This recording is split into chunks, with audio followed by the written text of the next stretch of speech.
আসসালামু আলাইকুম। এই যেটা দেখছেন এটা হচ্ছে আমাদের একটি ছোট পরিসরে কবুতর আমরা পালন করি গ্রামীণ পরিবেশে। তো কবুতর সম্পর্কে কিছু জানা আমাদের দরকার।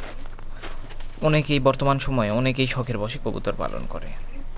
এছাড়া আমাদের দেশে বাণিজ্যিকভাবে কবুতর পালন করে কেউ কেউ, বিশেষ করে বেকারত্ব দূর করতে কবুতর পালন ব্যাপক ভূমিকা পালন করছে। কবুতর পালন করতে বেশি জায়গার প্রয়োজন হয় না। অন্যদিকে কম খরচে অল্প সময়ে বাচ্চা পাওয়া যায়। বাজারে দামও বেশি, তাই খুব সহজেই কবুতর পালন করে আয় করা সম্ভব। লাভজনক এই পাখি পালনের জন্য বাড়তি জ্ঞান ও শিক্ষার প্রয়োজন হয় না। শুধু সামান্য নজরদারি আর সতর্ক হলেই কবুতর পালন করে বেকারত্ব দূর করা যায়। কবুতর প্রতি মাসে 2টি করে বাচ্চা দেয়। বাচ্চার বয়স 21 দিন হলেই বিক্রির উপযোগী হয়।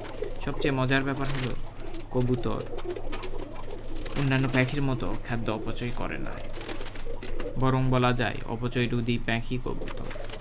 কবুতরের বিভিন্ন জাত রয়েছে, বলা হয় পৃথিবীতে 600 জাতের কবুতর রয়েছে। তাই এই মিলে কবুতর পালন করি। কবুতর একটি লাভজনক পেশা। কবুতর পালন করলে যেরকমভাবে গ্রামীণ পর্যায়ে বাড়ির আমিষের চাহিদা পূরণ করা যায়, সেরকমভাবে বাজারে বিক্রি করলেও বাড়তি কিছু আয় করা সম্ভব।